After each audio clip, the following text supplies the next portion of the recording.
Burn. Tomorrow on AM Northwest.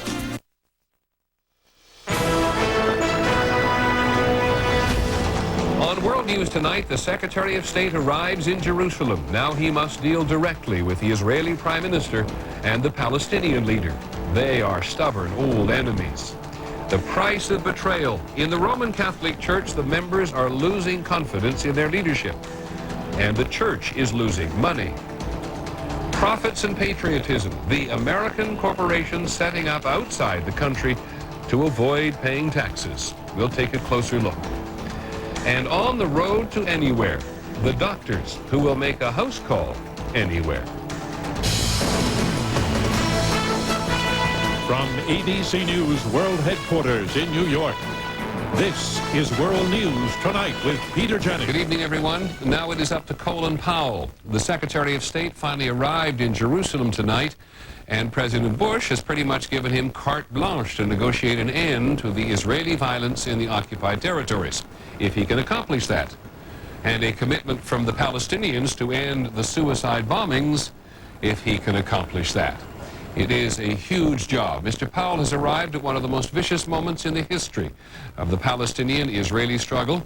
Although the Israeli army withdrew from 24 villages in the West Bank today, it has invaded 2 more and still occupies all the Palestinian cities. ABC's Dean Reynolds begins our reporting tonight from Jerusalem. Dean? Peter, you're right. Even as those redeployments are announced, the invasions of other towns are continuing, and tonight we have a pretty good idea of the damage left behind. This used to be a street in the once bustling Palestinian city of Nablus, home to 100,000 people. This was an apartment building there, and this was an apartment. In addition to bulldozing homes here, the army just bombed the city again and again. People here spoke of terror in the night, of no sleep for days, and children crying. It's not clear how many people died. In Jenin and its refugee camp, where the Palestinian resistance was strongest, they paid a terrible price. Go and see, she says. They destroyed every house. However many thousands lived here once, no one will be living or working here for a long time to come. Today, some said they see no reason to try. I'm ready to sacrifice my children for Palestine, says this mother. In Bethlehem, the siege and the shooting continue. The biblical birthplace of Christ is badly wounded. We are not pulling back from the West Bank until all the wanted men surrender, Prime Minister Sharon said today. Israeli officials say their invasion is paying off. That some 4,000 Palestinians have been arrested, including 100 wanted militants, and that other fugitives were killed in battle. Suspected bomb factories for suicide attacks have been bombed themselves. Troops have seized explosive materials and thousands of weapons. And almost every day, the army shows off what it says are Yasser Arafat's own papers, tying him to attacks on Israeli civilians. So it annoys Israel that Secretary Powell will pay Arafat a visit anyway. For Arafat, said one bitter official, it's a diplomatic triumph. Perhaps, but for the people Arafat represents, that may be small consolation. But how much the Palestinians may be suffering is not the main Israeli concern now. They'll be burying the 28th victim tomorrow from the Netanya Passover massacre. She's a grandmother, 78 years old, and she was a survivor of the Holocaust. Peter? Thank you, Dean. Dean Reynolds in Jerusalem. The suffering of Israelis and Palestinians is what the Secretary of State must deal with now, and as we know, much of the world thinks there won't be progress until the Israelis do get their army out of the Palestinian territories. Mr. Powell, who began today in Spain, put it very plainly to the Israeli Prime Minister, a military offensive alone is not the answer. When it's over, there will still be people who are willing to resort to violence and terror, and people who are willing to build suicide bombs and other kinds of bombs of the kind we've seen over the last 3 days, even after 12 days of incursions. Mr. Powell has his work cut out for him. ABC's Martha Raddatz has been traveling with him. She's in Jerusalem tonight. Martha, what's the process now? Well, it's a shuttle diplomacy process, Peter. First, he will meet with Sharon. That will be Friday. Then Arafat on Saturday. Then possibly back to Sharon on Sunday. and possibly back to Arafat on Monday. Those two men are in very different circumstances at the moment. In very different circumstances. Sharon looks like he is rebuffing the world, and Arafat will certainly play up the idea that he is a victim. As Dean mentioned, this will be a triumph for him. You'll have the U.S. Secretary of State going into the rubble. A person I talked to today who had met with Arafat said the scene there looks like something from Black Hawk Down. The plumbing isn't working. Arafat is alone and very excited to see the Secretary of State. Thank you very much, Martha Raddatz in Jerusalem tonight. Martha told us earlier the Secretary will stay probably as long as it takes. His mission is certainly made even more difficult by the very nature of the two leaders he's going to meet. Mr. Sharon and Mr. Arafat share a turbulent history. Here's ABC's Claire Shipman. The 72-year-old revolutionary and the 73-year-old general. Today, in many ways, they embody this conflict. The two men who have fought each other for decades, locked in a contest of wills. Ariel Sharon. We have to survive here. For us, it's a war of survival.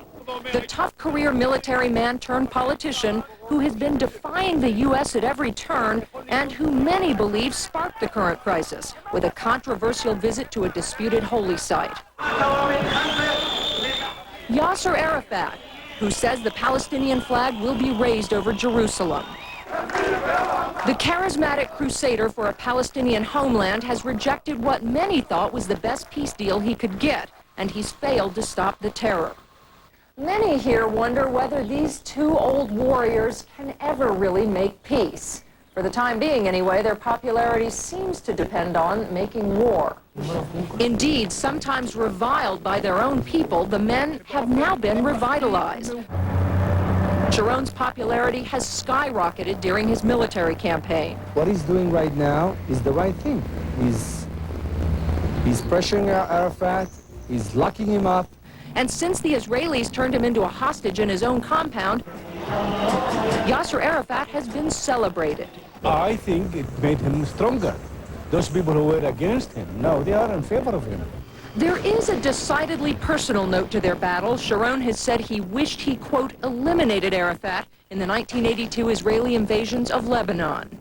Ariel Sharon and Yasser Arafat are two men who have been battling each other for decades. There is an element of an ongoing duel, sort of a fencing duel, between these two aging leaders at the end of their careers. A duel that Colin Powell will now have to referee. Claire Shipman, ABC News, Jerusalem.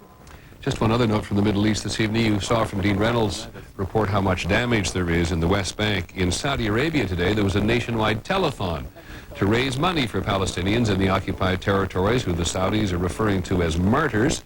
The Saudi royal family has donated several $1 million, and it is one of many fundraising campaigns currently underway in the Arab world. Now to some other items in the overseas briefing today. In Venezuela, 500,000 people marched on the presidential palace to demand the resignation of the president, Hugo Chavez. Police have killed at least 6 demonstrators. It is the 3rd day of a general strike, which began to support the country's oil workers and has grown to include general dissatisfaction with the government. In Yugoslavia today, a former Serbian government minister, this is him, and accused war criminal, tried to commit suicide outside the parliament building. He's in critical condition tonight. The parliament had just approved a law allowing the transfer of war crimes suspects to the International Court in Holland.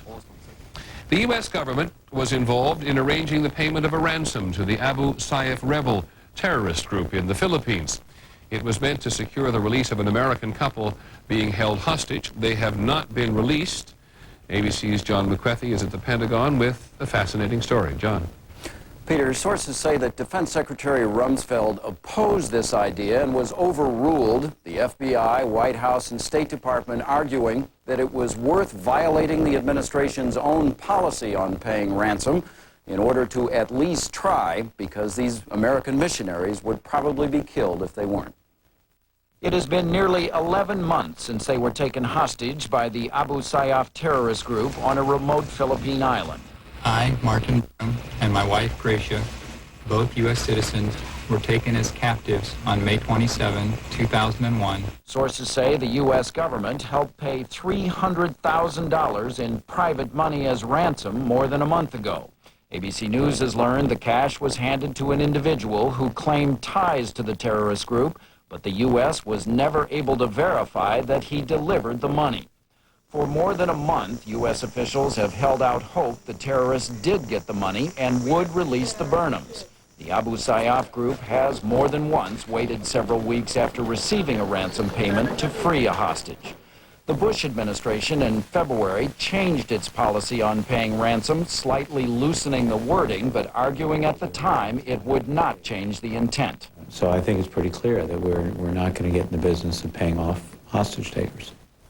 But the administration has clearly done just that, arguing behind closed doors that this is a terrorist group that does sometimes release hostages when ransom is paid and invariably kills those when a ransom is not paid. Peter. Thank you, John. John McCarthy at the Pentagon. And when we come back this evening, the sex scandal in the Catholic Church. It is also costing the church money. Leaving the country to reduce their taxes. The American companies accused of being unpatriotic. If these companies don't have their heart in America, then maybe they ought to get their rear end out of America. We'll certainly take a closer look. And finally tonight, on the road to anywhere, 1,000 miles for a house call. From snake bites to brain surgery. This is World News Tonight with Peter Jennings. Brought to you by Nexium.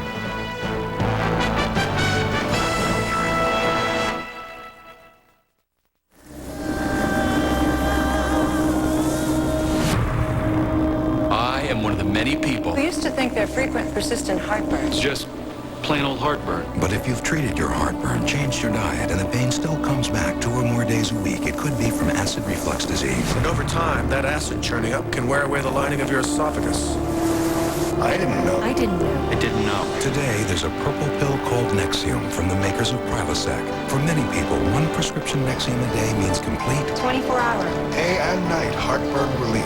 And Nexium is also proven to heal erosions in the esophagus caused by acid reflux. Only a doctor can tell if you have this damage. Other serious stomach conditions may still exist. The most common side effects of Nexium and Prilosec are headache, diarrhea, and abdominal pain. Talk to your doctor and call this number for more information and a free trial offer for Nexium. Relieve the heartburn. Heal the damage.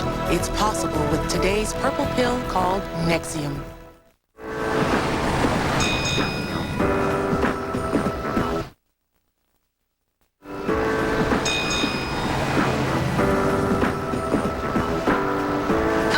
More like this. Want expert help whenever you need it? At Office Depot, our people listen, understand, and help. How can I make these look like they're not just from my home office? Some digital It'd be nice if everything was like that. Office Depot. What you need to know. Oh, come on, give it up. That old-fashioned mouth rinse you're using burns because it contains up to 26% alcohol. That's right, 52 proof. Burning, burning, burning. Stop torturing yourself. Now there's Breath Remedy Mouth Rinse. It's alcohol-free and splashes away sulfur compounds that cause bad breath, leaving your mouth minty fresh and cool. Breath Remedy, because mouth rinse doesn't have to burn to work. Sunday night, Sean Green and the Dodgers battle the Padres. Sunday Night Baseball presented by Nextel. Dodgers Padres, this week at 8 on ESPN. In the national briefing tonight, there was a sharp drop on Wall Street. Investors backed off after weak earnings from GE and rumors of an ongoing federal inquiry into IBM. The investigation of IBM was actually closed months ago. The Dow Jones Industrial Average was down more than 205 points to close at 10,176. On the NASDAQ, stocks were down almost 42 points. A Cleveland jury found Congressman James Traficant of Ohio guilty of racketeering, bribery, and tax evasion charges. The 9-term Democrat faces up to 63 years in jail and possible expulsion from the House. And the president has suffered a setback in the Congress. Republicans came out against his plan to provide food stamps to several 100,000 legal aliens. The 10-year, $2 billion program is part of a farm bill, and Republican leaders want to use the money for agricultural subsidies. The Catholic Church's sex scandals are putting a strain on its economics. Between the multi-million-dollar settlements and a drop in contributions, the Catholic leadership now has another problem to deal with. Here's ABC's Ron Claiborne. Close your eyes, get ready to grin. All across eastern Massachusetts, social service programs serving nearly 200,000 poor people, including this one for Haitian immigrants, are now in jeopardy, in part because many Catholic donors are for the first time refusing to give money. Many of those people are very angry about the church in this scandal, and they are taking that anger out on Catholic Charities. In Florida, where a bishop resigned over accusations of sexual abuse, Ed Ricci, a major church fundraiser, is calling on parishioners to withhold donations until priests sign a statement saying they never molested anyone. The only way we're going to get them to react, I think, is when the sources of revenue start to dry up. Hardest hit by the financial fallout have been charitable groups and churches in cities where priests have been accused of sexual abuse. But some Catholic fundraisers say it is only a temporary problem. Short term, I think you'll be able to measure somewhat of a downward trend. Long term, I think that the church will regain its momentum. Many dioceses are facing financial trouble because of the hundreds of millions of dollars they are spending to settle lawsuits. Tonight, Boston Catholic Charities is hoping to slow the drain of money by promising donors their contributions will not be used to pay for sexual abuse claims against the church. Ron Claiborne, ABC News, Boston. When World News Tonight continues, we'll take a closer look at profits and patriotism. If you've had a heart attack or a stroke, the last thing you need is another one sneaking up on you. After all, you've got better things to do.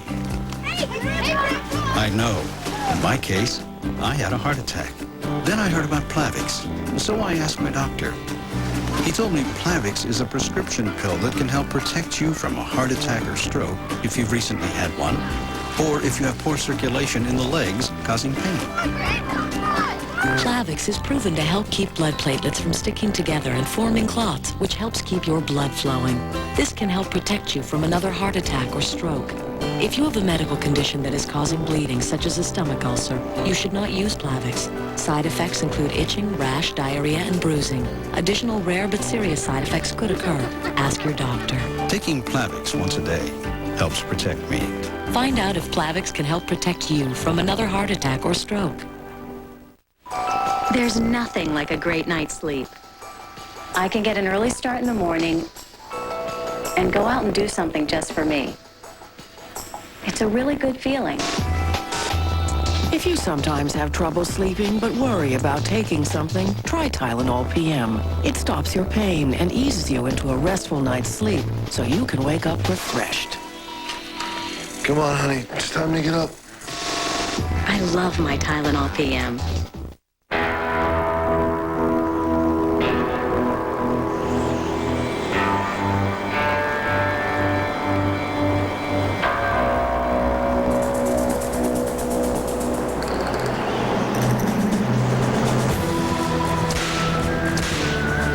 Roundup's patented formula knocks out weeds in 24 hours.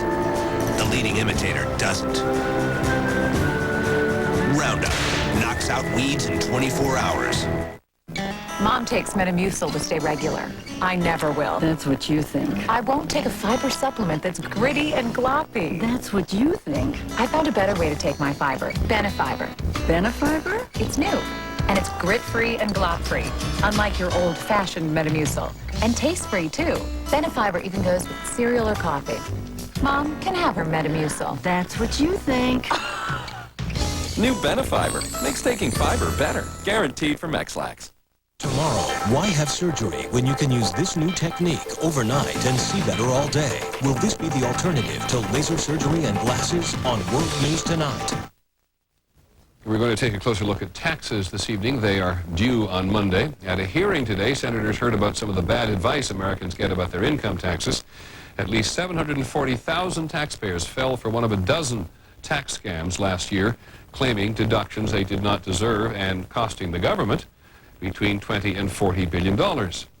And some senators were also very concerned about the corporations who are moving overseas to avoid taxes. ABC's Barry Serafin tonight on taxation and patriotism. Stanley makes some of this country's best-known tools. Next month, Stanley expects to become a Bermuda corporation.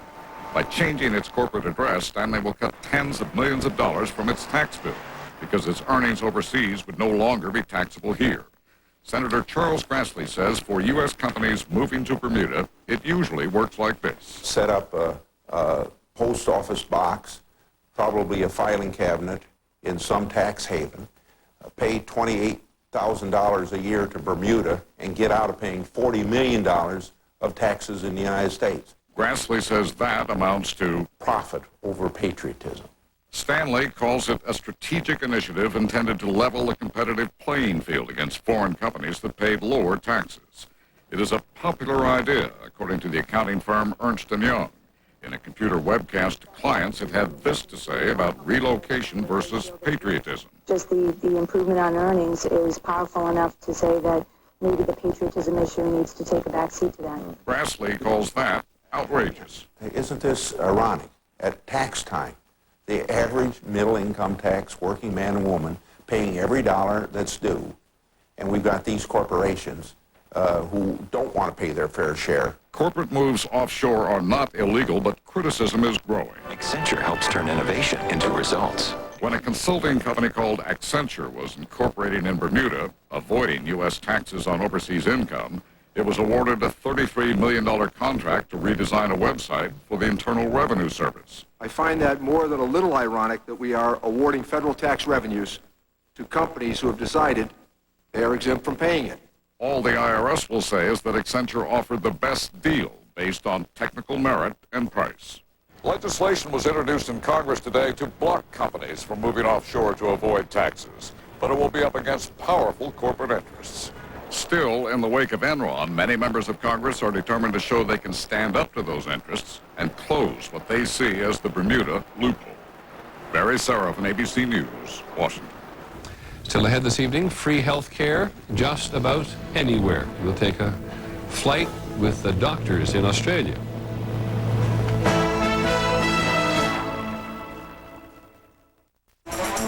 2 hours of hard riding, and I was hurting.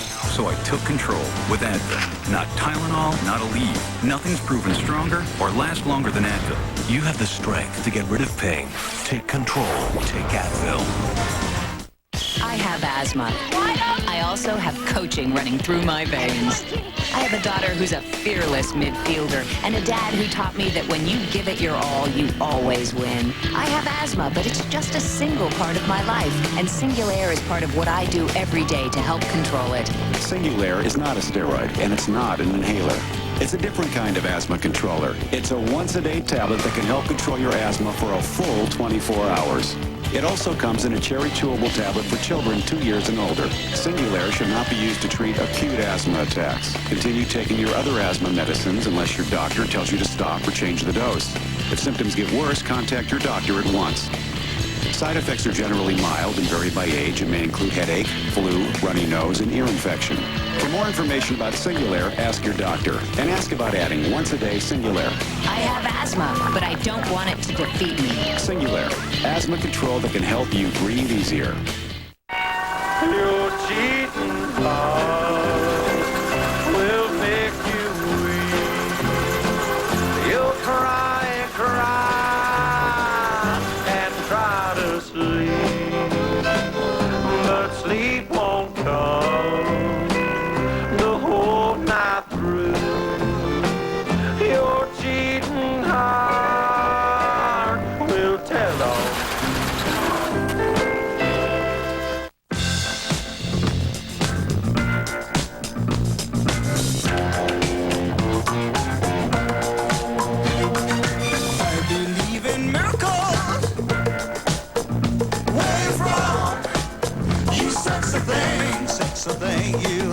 I believe in miracles.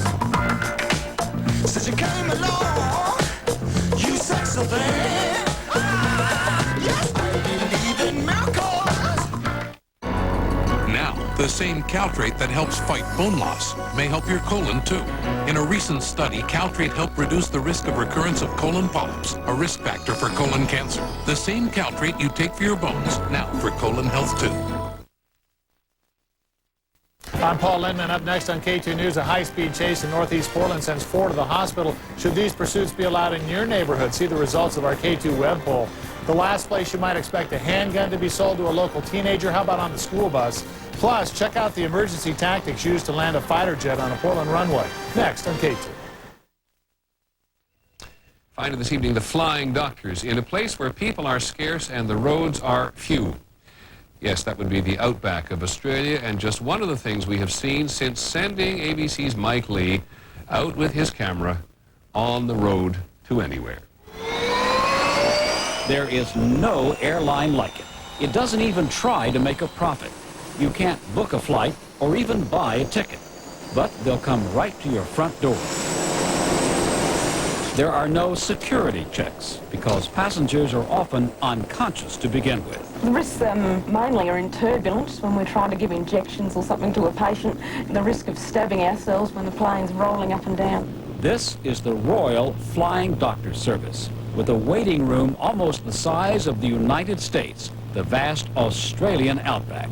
This is real Australia. We're out here hundreds of miles from anywhere working with good, strong, hard people.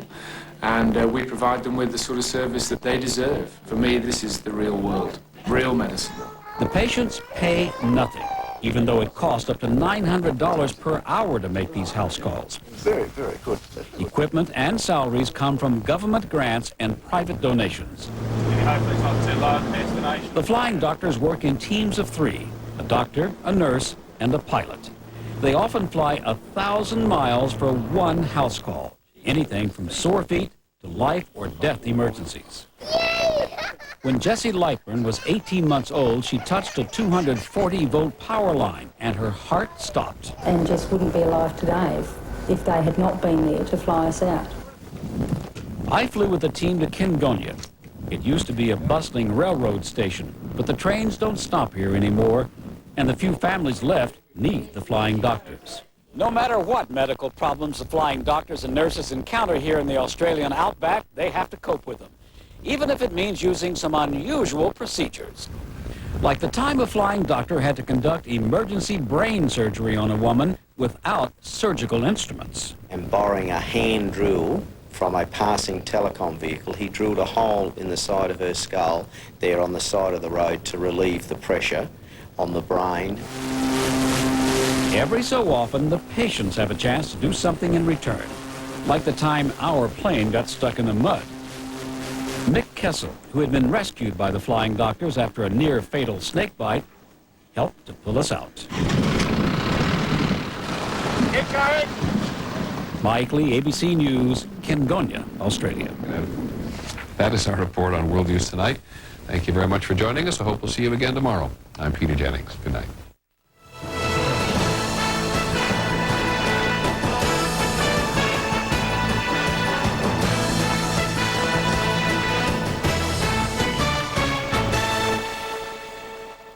Tonight on Primetime, it's a real-life whodunit. A man in search of the perfect wife. A striking young woman who turns up dead.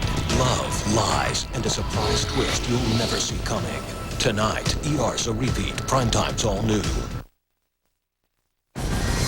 Now on K2 News at 6:30, 2 police chases in one day. This was how one of them ended in northeast Portland. When should police put the brakes on high-speed pursuits? Plus, 6 teens face criminal charges for firing a gun in school. How did they get their hands on the gun in the first place? And video of a dramatic landing after a warning light inside an F-15 fighter jet goes off. Connecting you to your world, this is K2 News. Good evening, I'm Paul Lindman. Steve Dunn is off tonight. High-speed pursuit is a much-used tool in law enforcement, but one that's often criticized when it winds up hurting innocent people. K2's Dan Christopher joins us now following 2 very high-speed pursuits today, Dan. Well, Paul, it's almost unbelievable, but one of those high-speed chases reached speeds of up to 125 miles an hour, going along I-205 about noon today. In this incident, the suspect managed to elude state